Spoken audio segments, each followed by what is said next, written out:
Olá, turma, vamos iniciar agora a nossa correção, né? Uma breve revisão dos conteúdos que a gente viu no semestre passado, certo? Essa aqui é a correção da nossa atividade da semana passada, voltada para as turmas do segundo ano A, B e C da Escola Antônio Custódio, ok? Então vamos lá iniciar a nossa correçãozinha na atividade. A nossa atividade teve 6 questões, certo? A primeira questão fala o seguinte: em poucas palavras, descreva as características básicas das algas. Professor, onde que eu encontro essa resposta?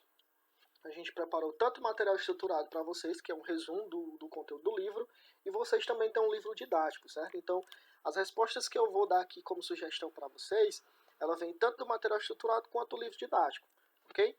Então, aqui na primeira questão, você pode encontrar no material estruturado, ou então na página 42, onde vai falar sobre as características das algas, beleza? Então, alga denomina diversos tipos de organismos eucarióticos, ou seja, eles possuem núcleo, autótrofos, ou seja, eles produzem seu próprio alimento, fotossintetizantes, uni- ou multicelulares, ou seja, eles podem ser indivíduos que têm uma única célula ou diversas células. A maioria das espécies é marinha, mas há espécies de água doce e terrestres em ambientes úmidos. As algas multicelulares são semelhantes às plantas em certos aspectos, mas em seus embriões, ao contrário do que ocorre com as plantas, não depende do organismo materno para se nutrir. Então eu fiz uma mesclagem aqui do que estava no livro com o que estava no material estruturado de vocês. Mas a questão não pede simplesmente para que você diga as características básicas das algas, ok? Então a segunda questão vai falar o seguinte: o que é o corpo de frutificação? Quando ele fala sobre o corpo de frutificação, ele está falando de fungos, certo? E para quem não lembra do que é um fungo, uma revisãozinha rápida aqui: os fungos eles se desenvolvem em vários ambientes, certo? Tanto no solo quanto na água e até mesmo no corpo de outros seres vivos. Então é importante aí que se vocês tiverem interesse, curiosidade pelo assunto, vocês leiam a parte sobre os fungos, né? Porque eles têm uma importância ecológica enorme. Então a resposta é aqui: o que é um corpo de frutificação? Lá no material estruturado de vocês, tem resumidamente falando sobre o que é o corpo de frutificação. E aí tem uma imagem lá também, onde vocês podem ver todo o corpo de frutificação. O que é esse corpo de frutificação? Ele aparece na época reprodutiva do fungo, certo? Torna-se o micélio reprodutivo, que cresce perpendicularmente ao substrato, emergindo dele, e é constituído de hifas especializadas na produção de esporos. Essas hifas constituem o corpo de frutificação. Então, o que seria o corpo de frutificação? Nada mais é do que o micélio reprodutivo do fungo. É esse corpo aqui inteiro, ok? Aqui embaixo a gente consegue observar as hifas, o chapéu aqui, no caso, lançando os esporos, enfim. Isso é um corpo de frutificação de um fungo, ok?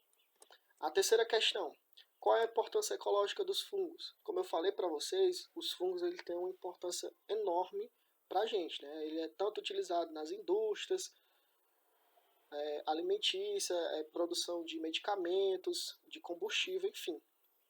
Então, vocês podem encontrar essa resposta tanto no material estruturado quanto na página 63 do livro de vocês, ok? Então, assim, é uma resposta longa, eu sei, mas é porque realmente eles têm uma importância enorme. Aqui dá para acrescentar mais, ou vocês também podem diminuir a resposta. Mas veja bem, ó, os fungos desempenham um importante papel ecológico na decomposição da matéria orgânica, além de serem aproveitados na alimentação, na indústria e na agricultura. Eles são utilizados na produção de medicamentos, como penicilina, de vitaminas, como a riboflavina, e de ácido cítrico, além de desinfetantes, inseticidas e laticínios. Olha só para o tanto de função que esses fungos têm, certo? A ação decompositora dos fungos possibilita o desenvolvimento de técnicas de produção de álcool combustível. As leveduras são utilizadas na fabricação de vinhos e de fermento para pães e bolos. Por exemplo, essa levadura aqui, ó, Saccharomyces cerevisiae, por exemplo, é a levedura usada na fabricação de pães e cerveja, ok? Então essa aqui é a respostazinha, vocês, como eu falei, vocês podem resumir ou até mesmo incrementar mais ainda a resposta de vocês. A quarta questão: Descreva as características das pteridófitas e cite exemplos de 2 espécies desse grupo. Pteridófitas, o que é isso? É os grupos de plantas, né? As plantas são divididas em grandes grupos, né? Pteridófitas é uma delas. Então aqui já vai estar falando sobre as plantas. Então, a resposta esperada é o seguinte: tem no material estruturado, mas também tem no livro de vocês, certo? Onde vai falar sobre as plantas, reino planta. Denominam um grupo de plantas mais simples, né? As pteridófitas. Elas são pequenas, avasculares e não possuem caule, folhas nem raízes. Gostam de viver preferencialmente em locais úmidos e necessitam de água para reprodução. Como principais representantes desse grupo, podemos citar os musgos e hepáticas. Exemplo, musgos e hepáticas, né? Eu repeti aqui, foi um erro, mas a questão pede para você dizer as características e citar os 2 exemplos, ok? A quinta questão, cite 2 exemplos de gimnospermas, é outro grande grupo de plantas, né? Tem no material estruturado de vocês. São plantas mais complexas quando comparadas às briófitas e pteridófitas e surgem como uma importante novidade evolutiva as sementes, exemplo, pinheiros e araucárias. Beleza? E a sexta questão, a questão de marcar, ela fala o seguinte: sabemos que os vegetais podem ser classificados em alguns grupos básicos, que se distinguem pela ausência e presença de algumas características tais como flores e vasos condutores. Entre as alternativas a seguir, marque aquela que indica o único grupo que não possui vasos condutores de seiva. Então a resposta correta aqui no caso são as briófitas, né? As briófitas, né?